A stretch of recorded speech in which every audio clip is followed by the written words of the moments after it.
In the first scene of the movie, a man awakens in a cube-shaped room. There are 6 doors and glowing lines on the walls, ceiling, and floor. The man enters 2 doors and discovers rooms that are identical to the one he is in. Curious, he unlocks a 3rd door and enters, but his shades are different. However, as soon as he does, big cubes are cut out of him. His body disintegrates, and we observe a device with entangled cables, chopping him up into bits. Spoiler ahead! Watch out! A second man, Quentin, walks confidently into a room. There, he discovers Worth unconscious and attempts to awaken him. Suddenly, another of the doors opens and a woman enters carefully. Her name is Holloway, and she understands that Quentin is just as trapped as she is. They soon hear Levin screaming from the nearby room. As Quentin takes her inside the room, her spectacles break by accident. At that moment, the scenario becomes even more mysterious as Ren, an elderly man, comes in from the upper entrance. It becomes apparent that nobody of them is aware of their whereabouts. However, as Quentin had nearly caught his head in a trap previously, he is aware that there are traps in the rooms. The party of 5 then agrees to stick close and find an exit. Leading the way, Rennis shows how to test rooms for traps by throwing a boot into them while hanging onto the laces to examine if something goes off. When he tosses a shoe inside one room, the place ignites in flames. Then he quickly gets the shoe back and lets everyone know that the room has motion detectors. They can distinguish between dangerous and safe environments by throwing shoes into various rooms. The gang suddenly starts to hear odd sounds coming from outside that sound like the rumble of an elevator. Holloway comforts herself that help will arrive. Distracted by everything around her, Quentin and Ren, on the other side of things, think there must be a way out and advise proceeding in a straight path. Levin starts losing it. She worries that they are all going to die in this cube, but Quentin reassures her that they will undoubtedly escape. Rennes then advises them to proceed in a straight line until they cross their destination because standing motionless won't help. The others begin to navigate the rooms in keeping with what they have agreed upon. After tossing his boot into the nearby room once more, Rene finds it safe and sends each member of the gang inside one at a time. As they get around,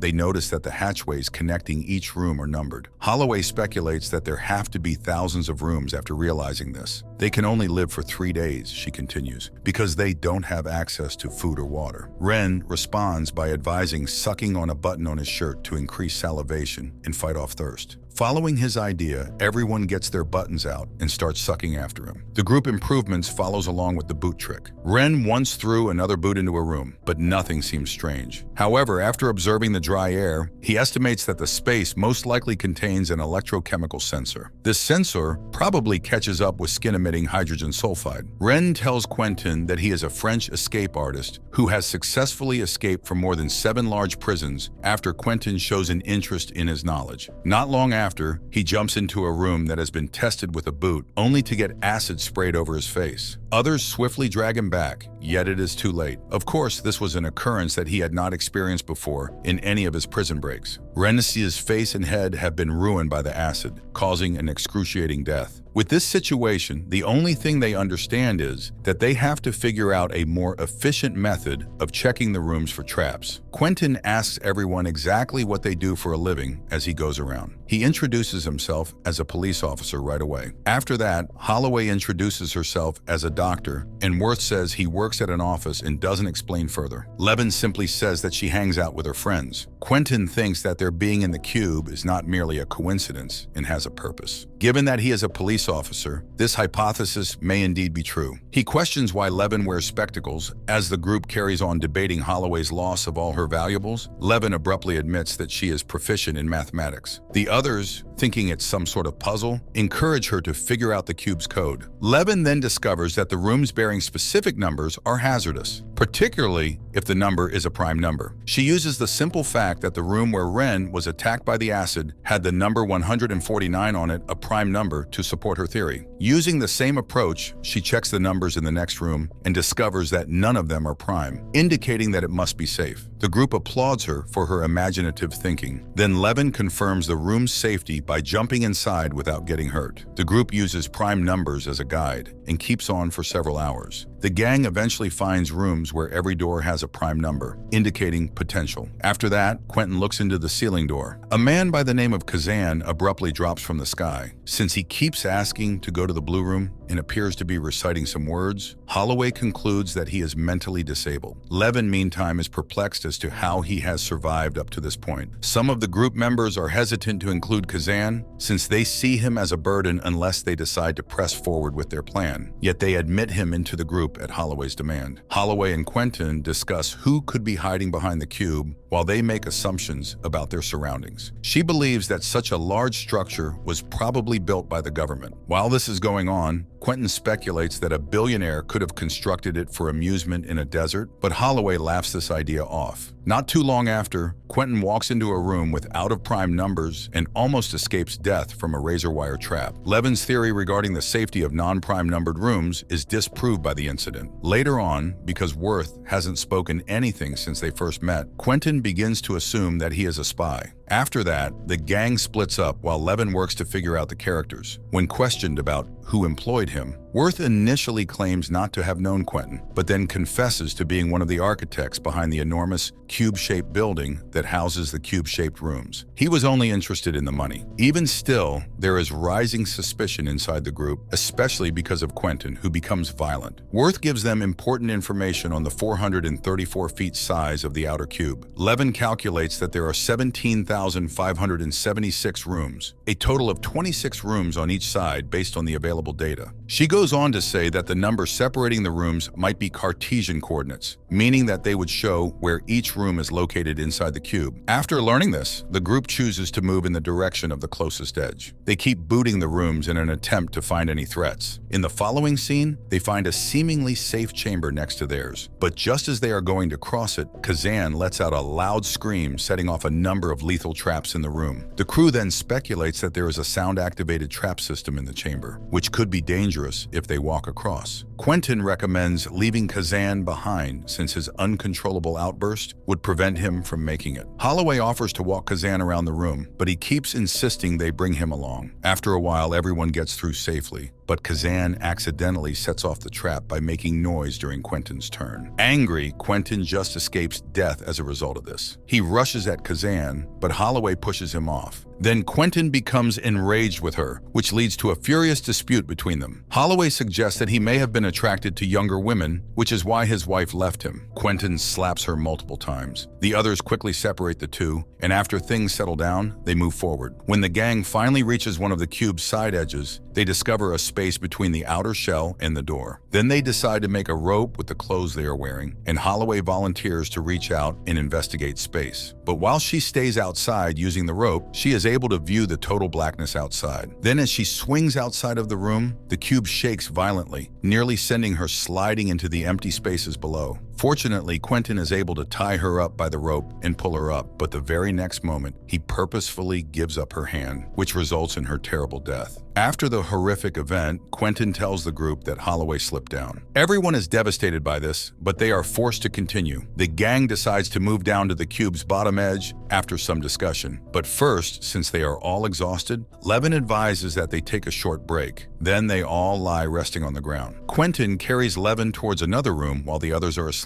In addition to making inappropriate sexual approaches, he tries to convince her to discontinue the others. He becomes violent when she declines his suggestions. Luckily, Kazan and Worth make it to the room in time to save her. Worth is viciously attacked by Quentin and thrown into the adjacent room. He explodes into tears of laughter as soon as he discovers Rennis's dead body. It arrives on him that all this time they've been doing is circling back and forth. Levin discovers that trap-marked rooms have numbers marked on them that are prime powers, that is, a portion of prime numbers rather than just prime numbers. She remembers that a room's coordinate number was 27, which was higher than the anticipated number of 26, and that this meant there was a bridge room that led to the exit. She determines that it will travel twice before reverting to its initial place as she begins to calculate its position using the surrounding numbers as points of reference. In order to establish safety, she suggests looking at all 9 numbers rather than just 3, in looking for prime factors. For every room they enter, she must now figure out the prime factorization of 3 three-digit numbers. Then Kazan shows his true colors at the ideal moment. He is an autistic person with quick computation skills. He impresses everyone by revealing the key factors of 567 in an unexpected way. After that, they carry on examining the room's primary components and establish that, according to his estimates, it is safe. After the party safely makes it to the exit with Kazan's help, Worth sets up a strategy to calm Quentin, who is growing more and more suspicious, after successfully enticing Quentin into a room beneath them. Following this, the remainder of the group continues onward until finally reaching the cube's bridge room. They notice a brilliant light immediately after opening the door, but because he feels there is nothing for him in the world outside the cube, Worth determines he will not go outside. Quentin reappears once again. He brutally murders Levin by stabbing her in the back, and he stabs Worth as well. Then he looks over at Kazan, who is trying to get out to leave the room. Worth, however, grabs and grips onto Quentin's leg before he can get to Kazan. That's when the room starts to reconfigure itself in the tiny crawl space that separates them. Consequently, Quentin becomes trapped between them, which leads to his horrifying demise. Soon after, Worth too passes away from his wounds, but at least Kazan's life is spared. In the film's climactic sequence, Kazan emerges from the cube and observes the brilliant light, which appears to be the escape door. We really hope you enjoyed today's recap of the movie Cube. Please leave a comment below on what you loved about the movie and why. Be sure to like the video, and please don't forget to support our channel by subscribing so you don't miss any amazing content. Until next time, light, camera, action. We look forward to seeing you in our next video.